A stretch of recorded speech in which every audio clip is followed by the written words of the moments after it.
2014년 10월 1일 새벽, 일본 홋카이도 소라치군 남포로초에 있는 외딴 집에서 71세와 47세 여성이 피를 흘리며 사망한 채 발견됐습니다. 이 외딴 집엔 할머니, 그리고 어머니, 그리고 이 어머니의 큰딸, 그리고 막내딸까지 이렇게 4명이 살고 있었는데, 이 사망한 할머니와 어머니를 제일 처음 발견, 신고한 사람은 이날 퇴근하고 집에 늦게 들어온 23살의 큰딸이었어요.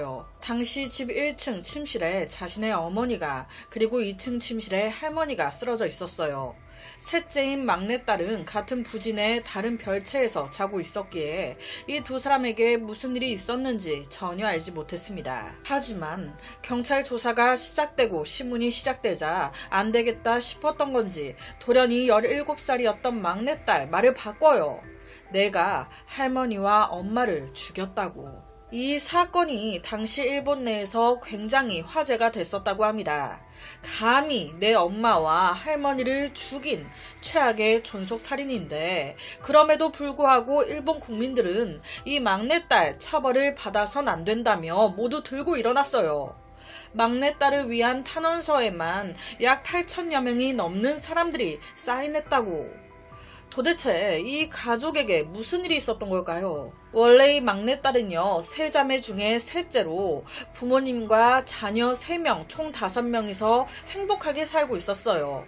그런데 이 5가족의 운명이 크게 바뀌는 사건이 벌어집니다. 다름 아닌 외할아버지가 돌아가신 거예요.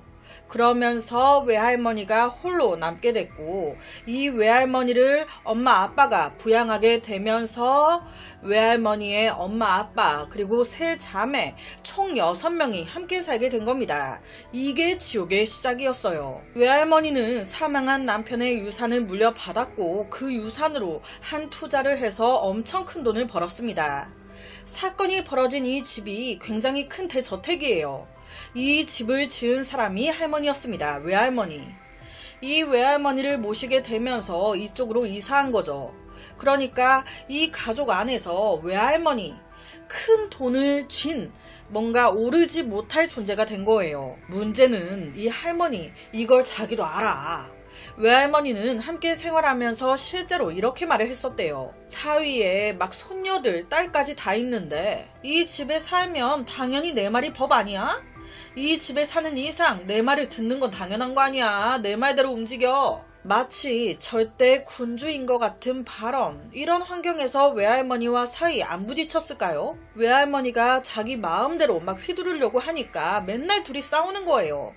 결론은 외할머니가 야, 너 그렇게 불만이 많으면 나가. 결론은 3자매의 아버지 약 2년 동안 견디다가 도무지 안 되겠어. 아내와 이혼을 결심. 이때 집을 나가는 아버지를 둘째 딸이 따라갑니다. 그렇게 외할머니가 지은 대저택 집에 외할머니, 그리고 어머니, 그리고 큰딸, 그리고 막내딸 이렇게 4명이 살게 된 거예요. 하지만 사실 외할머니와 사이가 안 좋은 건 아버지뿐만이 아니었습니다. 이 외할머니가 보통 여자는 아니었던 것 같아요. 이 외할머니가 자기가 키우는 애완견한테는 뽀삐, 엄마 사랑 뽀삐 엄청 애정 듬뿍 주면서 자기가 낳은 자신의 딸, 어머니나 내 딸이 낳은 손녀들 다 싫어했다는 거예요. 실제 어느 정도였냐면 자기 딸이 결혼해서 자식을 3명이나 낳았잖아요. 이거를 엄청 경멸했었대요. 애기를 2-3명이나 낳고 부끄러운 줄 알아. 실제 이렇게 얘기했었대요. 아니, 딸만 3명 낳았다고 막 이렇게 뭐라 한 게 아니라요. 아들이든 딸이든 상관없이 1명만 낳으면 되지. 그게 뭐가 좋은 거라고 2-3명이나 낳고 난리야, 쪽팔리게. 난 아기가, 어린 애들이 너무 싫어, 이거예요. 손녀를 자기가 키우는 개만도 못하게 생각을 했대요. 진짜 이상하죠?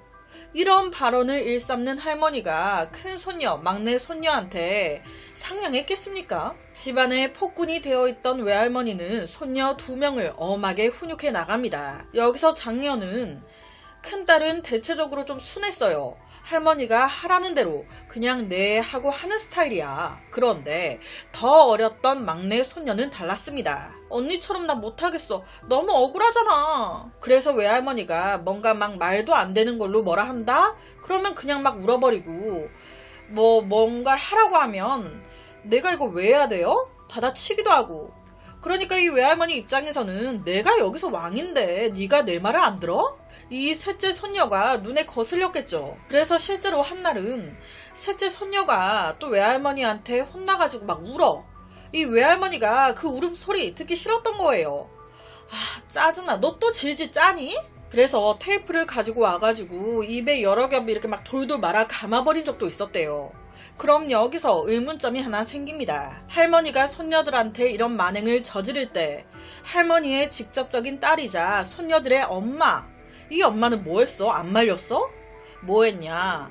구경했어요. 구경. 이 엄마 자체도 이런 할머니 밑에서 자란 여자예요.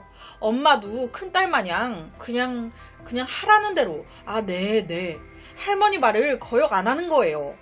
이 외할머니의 만행은 이것뿐만이 아닙니다. 사건이 일어나기 10년 전인 2004년 2월 당시 7살이었던 막내 손녀가 머리에 큰 부상을 입고 병원에 실려와요. 그런데 의사들은 딱 알거든요. 엄마와 할머니는 애가 뛰다가 계단에서 굴렀다고 하는데 이건 절대 굴러서 난 상처가 아니거든. 무언가로 머리를 맞은 거지. 그러니까 이때 병원 측에서 아동학대가 의심된다고 신고를 한 거예요. 그래서 이 계기로 새 손녀 보호를 받게 되고요. 할머니와 엄마는 조사를 받게 됩니다. 그런데 결론은 이 보호 조치 9개월 후에 해제돼요. 보호 조치가 해제되고 나서 괜찮아졌을까요? 아니죠. 그 이후 할머니의 훈육이라고 불리는 이 새 손녀에 대한 학대는 더 심해집니다. 홋카이도 많이 추운 곳이에요. 야, 너네 옷 다 벗으라고 씨. 다 벗긴 다음에 밖으로 쫓아냅니다. 실제 이웃들이요. 이 어린 애들이 겨울에 막 추위에 덜덜 떨면서 마당에 눈 속에 무릎 꿇고 있는 걸 여러 번 봤습니다. 이뿐만이 아니에요. 야, 너네 여름에 목욕 오후 1시부터 2시 사이 딱 한 번만 해. 그 외의 시간에 목욕하다가 걸리면 할머니한테 콱 그냥 뒤지게 두드러 맞을 줄 알아. 어릴 때는 이 세 손녀가 이 자매가 서로 의지하면서 참았어요. 그런데 점점 한 살 먹어갈수록 이건 아니거든. 그래서 큰 손녀와 둘째 손녀가 친척이나 이웃 사람들한테 도움을 요청한 적이 있었대요. 하지만 이를 알게 된 할머니가 거짓말 살살 치면서 모두 방해합니다. 이렇게 되니까 이 세 손녀 모두 어른들은 필요가 없구나. 주위 어른들 우리가 의지할 수 없구나. 경찰 또한 마찬가지였고요. 이 모든 상황에 어머니는 항상 한 발자국 뒤에 있었어요. 방치.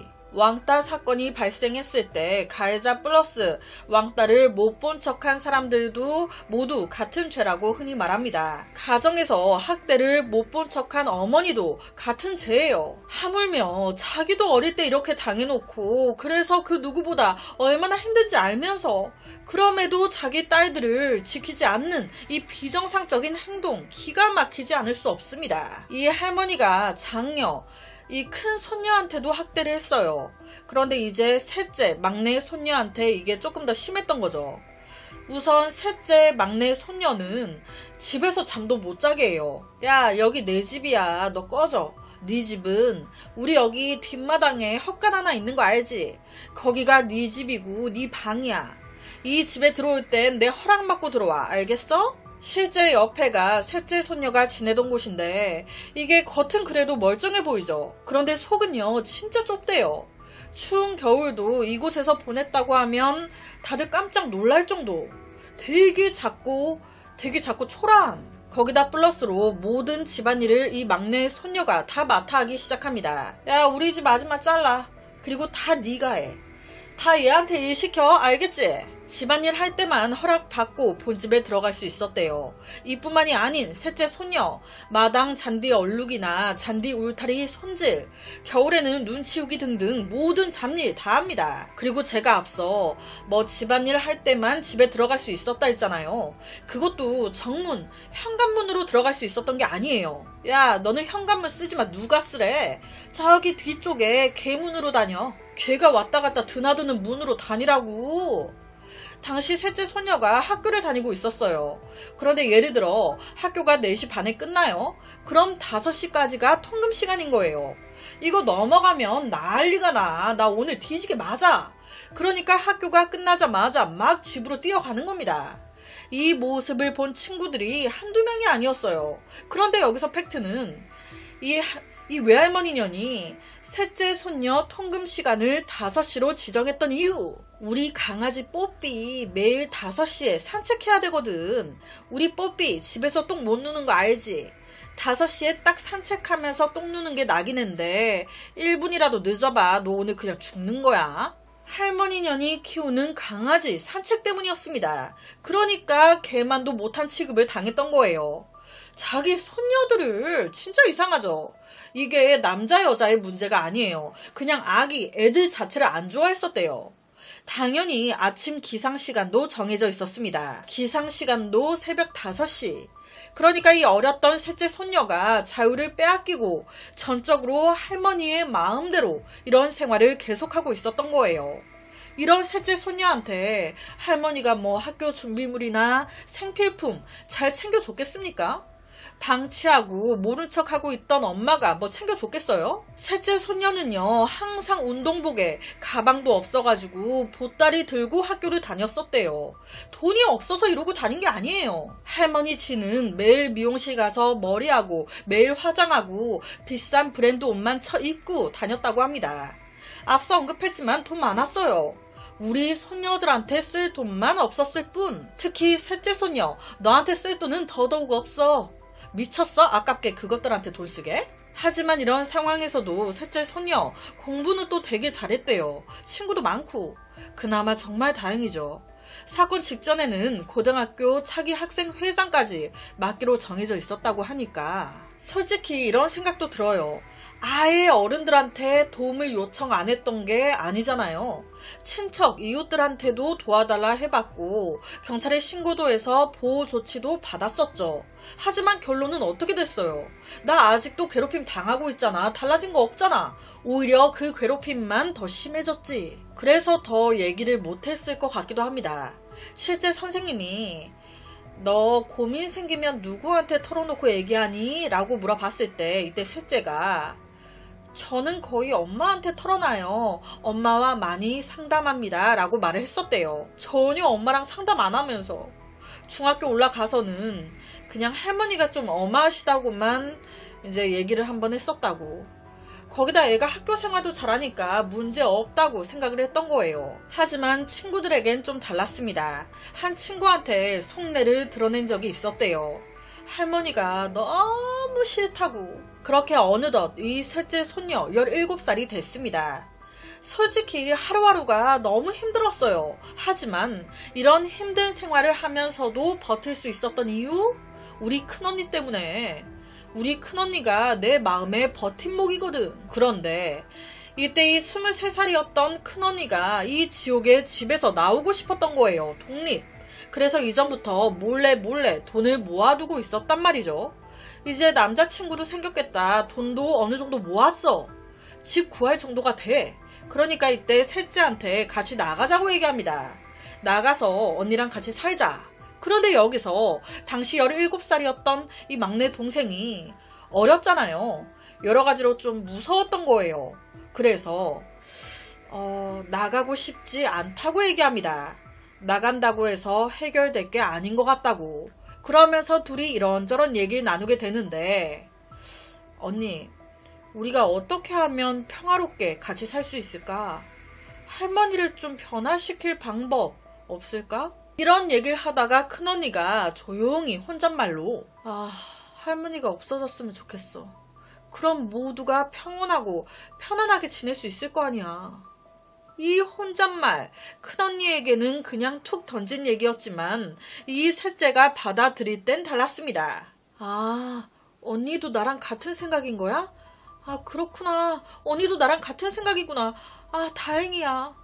그래서 셋째가 언니한테 수면제와 고무장갑을 좀 사달라고 부탁해요. 이때 언니는요, 설마 하면서도 다 준비해 줍니다. 이 셋째는요, 사건 직전 자기 친구와 통화하면서 자신의 마음을 다 얘기해요. 오늘 언니와 나의 자유를 위해 할머니를 죽일 거야. 할 수 있겠지? 이거 잘못해서 실패해버리면 오히려 언니랑 내가 죽을 수도 있는데. 10년 전부터 병원에 이송될 정도로 심한 폭행과 언어 폭력까지 집에서 쫓겨나 헛간 생활하면서 잡일 다 맡아 하고 여러 가지로 매일같이 학대를 받고 있었습니다. 이제 이런 인내도 한계치에 다다랐어. 2014년 9월 30일 이날을 실행일로 잡습니다. 왜냐? 이날 우리 언니 회사 야근이거든. 언니 없을 때 처리해버려야지. 셋째는 시카를 손에 들고 1층에 자고 있었던 어머니 방으로 먼저 갑니다. 엄마와는 크게 정이 없어. 내가 괴롭게 할머니한테 맞을 때 가만히 쳐앉아 웃고 있던 여잔데 이런 여자가 무슨 엄마야. 바로 엄마 먼저 살해해요. 갑자기 칼을 맞았으니 엄청난 고통에 소리를 질렀겠죠. 이 소리에 다른 방에 있던 할머니가 놀래 깬 겁니다. 바로 2층 할머니 방으로 이동. 할머니와 어머니 둘 다 머리와 가슴 등을 수차례 10여 군데 난도질합니다. 이 두 사람 몸에서 수면제 성분이 검출돼요. 그리고 몇 시간 후 큰딸이 아무것도 모르고 집에 들어왔습니다. 죽였구나. 이때 큰언니, 큰딸은요 동생한테 아무것도 묻지 않아요. 그저 동생 돕는 걸 선택했습니다. 둘이서 차를 타고 5km 정도 떨어진 공원으로 가서 흉기, 칼, 그리고 입고 있던 피 묻은 옷을 버려버립니다. 그 후에 집으로 돌아와 서랍이란 서랍을 다 열어 제끼고 집을 난리 장판 만들어요. 그리고 신고한 겁니다. 집에 강도가 든 것 같아요. 셋째 딸은 제가 집 별채에서 따로 생활하고 있다 보니 무슨 사건이 있었던 건지 전혀 모르겠습니다. 하지만 경찰이 바보가 아니잖아요. 이거 외부인의 침입 흔적이 전혀 없는데 수사하자마자 뭐 이거는 이상한 점이 쑥쑥 나오거든. 그러니까 무서워진 셋째 딸이 자백을 한 거예요. 내가 죽였다고. 그리고 큰딸은 내가 동생을 말렸어야 했는데 말리지 못한 것에 대해 죄송하다고. 이 셋째 막내 동생 정신감정을 진행했어요. 그런데 외상 후 스트레스 장애가 나옵니다. 앞서 언급했듯이 이 사건 언론에 보도되기 시작했고 많은 사람들의 관심을 받았습니다. 그리고 이 셋째의 주위 사람들 누구보다 이 셋째 딸이 어떻게 살아왔는지 내가 알거든. 다 도와주기 시작한 거예요. 비록 살인은 했지만 형사 재판이 아닌 소년 심판으로 이뤄질 수 있도록. 그냥 멀쩡히 잘해주던 사람을 죽인 게 아니잖아. 학대를 몇 년을 당했잖아. 얼마나 괴로웠으면 그랬겠어. 할머니와 엄마가 다른 사람들처럼 사랑해줬다면 얘가 그랬겠냐고.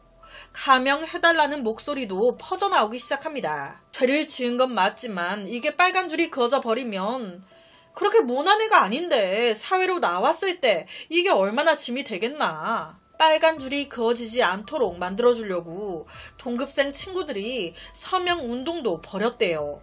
거기에 서명해준 사람만 1600명이 넘었었다고. 이뿐만이 아닙니다. 유명 변호사들이 앞장서서 두 자매에게 법적 지원을 제공하기까지 합니다. 그렇게 2014년 11월 4일 탄원서가 제출돼요. 여기에 서명만 8000명이 넘어.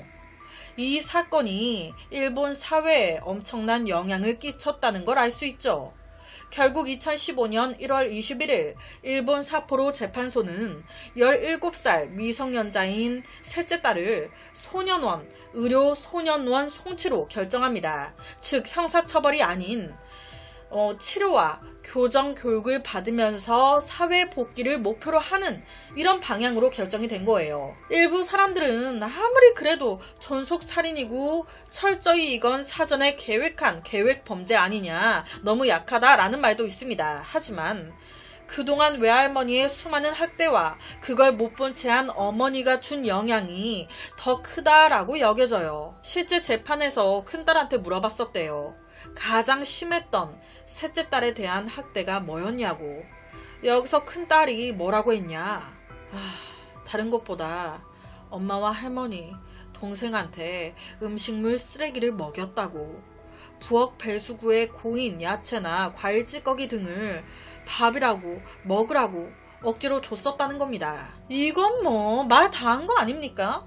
실제 변호사에 따르면 셋째 딸 어린 시절 6살 때부터 어머니와 외할머니에게 다 학대를 받았는데 그 중에 하나가 얼마나 발걸어서 넘어뜨리고 계단에서 밀어 넘어뜨리고 했는지 머리에 혈종이 생기기도 했었다고.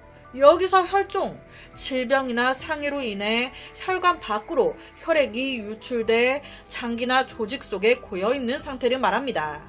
6살 때부터 훈육으로 칭해지는 수많은 학대에 할머니와 어머니를 원망하지 않을 수 없었을 거예요. 이 큰딸 또한 장갑과 수면제를 준비해주고 범행을 모른 척 했죠. 그래서 살인 방조죄로 같이 들어갑니다. 결론은 큰딸 징역 3년에 집행유예 5년 나와요. 집행유예. 이 큰딸도 피해자거든요. 이게 가만히 된 것 같다고 하더라고요.